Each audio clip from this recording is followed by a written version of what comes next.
La prière est une arme puissante. La prière change les circonstances. Il y a des choses qui étaient prévues négatives qui devaient arriver, mais à cause de la prière, les choses ont été changées. La prière fait intervenir le surnaturel sur la terre. Dans le livre de Matthieu chapitre 6, Jésus dit par exemple, Dieu sait de quoi vous avez besoin. Ce n'est pas une affaire de multiplier les paroles. La prière n'est pas simplement l'information, n'est pas l'exposition du besoin à Dieu. Non, la prière que la Bible définit, la Bible présente, est une connexion. C'est un réseau. La prière est un chemin. La Bible dit que tu as été béni de toutes sortes de bénédictions dans les lieux spirituels en Jésus. Tu as tout au ciel. Alléluia. Le moyen par lequel tu fais venir ces choses-là sur la terre où tu habites, c'est la prière. Quelqu'un vient te déclarer ceci. Monsieur, on vient de découvrir que vous avez hérité d'un multimilliardaire en euros qui vous a légué un compte bancaire au Luxembourg de plusieurs milliards de dollars. C'est ton compte et c'est en ton nom. Et on te dit que tu es propriétaire. C'est-à-dire que même la banque qui détient le compte ne peut pas utiliser cet argent sans ton accord. Mais est-ce que tu sais que même si l'argent est pour toi, pour que cet argent-là parvienne à toi qui est en Côte d'Ivoire ici, pour que tu puisses en jouir, il faut respecter un process. Tu comprends? Ce n'est pas parce qu'une chose est à toi qu'elle est forcément active. Même un compte bancaire ici, c'est toi-même qui as travaillé, qui a fourni, qui a pris ton argent, qui est parti le déposer à la banque. Est-ce que tu sais que pour pouvoir utiliser ton propre argent, il faut suivre un process? Quelqu'un est-il avec moi? La prière, en fait, c'est le process par lequel tu actives une chose que Dieu t'a déjà donnée sur la terre. Amen. Alors, toutes ces bonnes choses qui t'ont été données ne peuvent être activées en toi que par la puissance de la prière. Amen. Qui a son téléphone avec lui? Tu fais beaucoup de choses, non? Tu peux envoyer des emails à ça, tu peux prendre des photos, tu peux écouter la musique, tout ça, ok? Si la batterie est vide, rien n'est actif.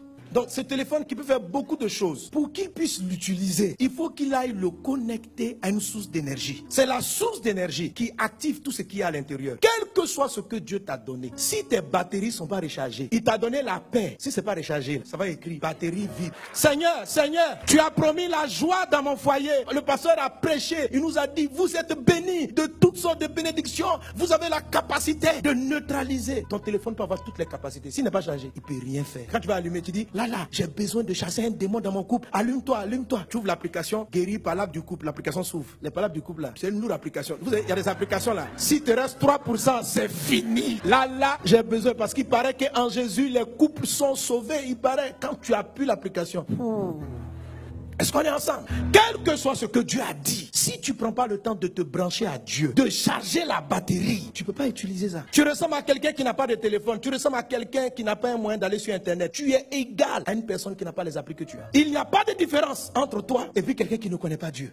Tu n'es pas chargé parce que chaque journée ne se ressemble pas. Il y a des journées où tu vas recevoir beaucoup de coups de fil, il y a des journées où tu en recevras moins. Quelquefois avec 20%, tu peux finir ta journée. Est-ce que tu connais les sollicitations de la journée? Est-ce que tu sais les tentations auxquelles tu seras confronté? Donc la meilleure façon de faire, c'est de charger 100%. Et puis même si tu es prudent, tu vas avoir à côté un chargeur. Le chargeur, c'est ce qu'on appelle la prière sans cesse. Il y a déjà même leur téléphone là. C'est branché en même temps à leur batterie supplémentaire. Puis ils marchent avec ça. On est prêt. Quelle que soit la journée, on est prêt. Alléluia, Dieu voisin, prie.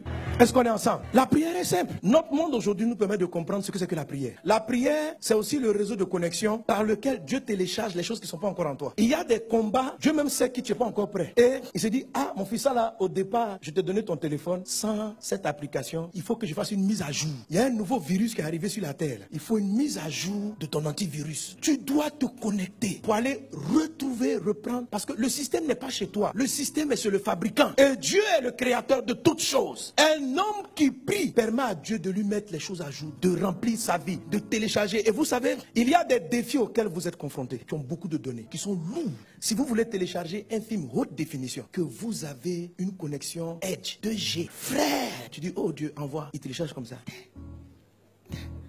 Ta barre est petite, tu vois. Quand le danger arrive demain. La qualité de la prière va jouer sur la qualité du réseau. Quelqu'un est avec moi? La prière qui produit la surabondance est un type de prière qui vous permet d'avoir le meilleur réseau de connexion. Une femme peut mieux convaincre son conjoint de faire cette chose que même le fils ne peut pas la convaincre. Elle peut télécharger plus de choses de son conjoint. Entre dans cette dimension de prière. Au nom de Jésus. Alors, les chrétiens restent frustrés sur la terre. Les chrétiens ne voient pas la puissance de Dieu. Jacques chapitre 4, verset 1 dit ceci. D'où viennent les luttes, d'où viennent les querelles parmi vous? N'est-ce pas de vos passions qui combattent dans vos membres? Vous convoitez, vous ne possédez pas. Le Seigneur dit, il y a des choses que tu souhaites avoir, mais tu n'arrives pas à les obtenir. Vous êtes meurtrier envieux. Quand on dit meurtrier, c'est pas forcément que tu es parti tuer quelqu'un. Tu es là, mais pourquoi les autres ont ça? Ça là, vraiment, eux, ils trichent. Pourquoi moi, je n'ai pas? Donc, ça crée en toi l'envie, ça crée en plusieurs la haine, l'esprit de compétition, etc. Et il dit, et vous ne pouvez pas obtenir. Il y a des choses que tu souhaites avoir. Chaque mariage dans lequel tu vas, et quand mon jour va arriver, tu envies le couple de ton ami. Parce que dans leur couple, tu vois la paix, tu vois la joie. Et si mon foyer était ainsi. Oh Dieu,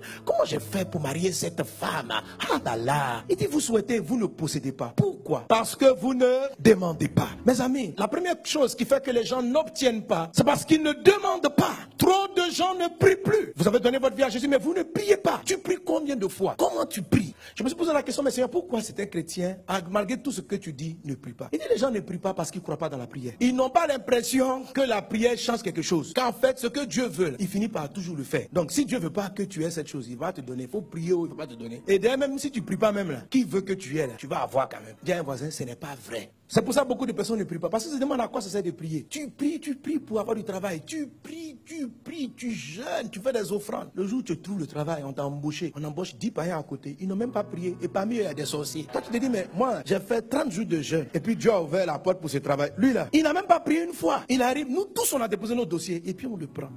Dieu, fallait-il prier? Donc vous voyez, il y a des choses comme ça que plusieurs vivent. Et on fait comme si on n'encaisse pas. Mais la vérité, c'est qu'on encaisse. Et chaque fois, ce sont des petites frustrations. Tu dis, moi je me suis sanctifié, j'ai fui le péché. Et puis lui là, il triche, il vole. C'est lui qui a la promotion au travail. Il ment. Puis il est promu.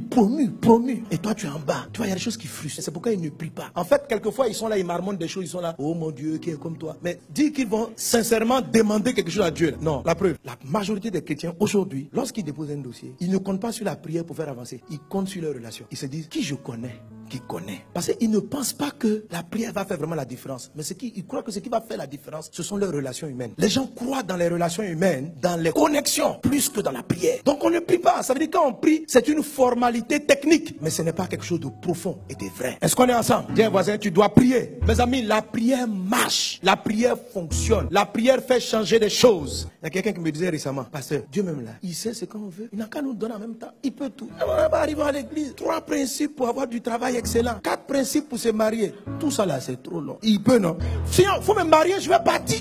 Tu peux faire, non? Faut faire. Est-ce qu'il y a des gens qui prient comme ça?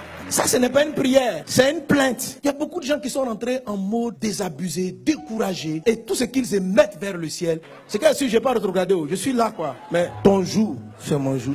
Tu dis de ne pas murmurer, non? Je n'ai pas murmuré, hein. Mais bon, que ta volonté soit. Donc tu veux pas. Je suis là, je ne sais pas comment payer mon loyer, je ne sais pas comment mettre les enfants à l'école, là. C'est ce que tu veux. Je ne sais pas comment demander encore. Donc c'est pourquoi les gens qui ne prient plus, même quand ils sont à genoux, ils ne prient plus. Ils pleurent seulement. Ils ne prient pas. Je dis, tu sais pourquoi la chose n'a pas changé? C'est parce que tu ne pries pas. Tu pleures, tu te plains, mais tu ne pries pas. Tu fais d'autres choses, mais tu ne pries pas. Tu cherches des contacts, mais tu ne pries pas. Tu cherches qui connaît quelqu'un, tu ne pries pas. Tu cherches des relations, tu ne pries pas parce que tu ne crois plus dans la prière. Tu dois restaurer ta vie de prière parce qu'elle est la clé. Tu dois prier. Prie, ça marche, ça fonctionne. Amen.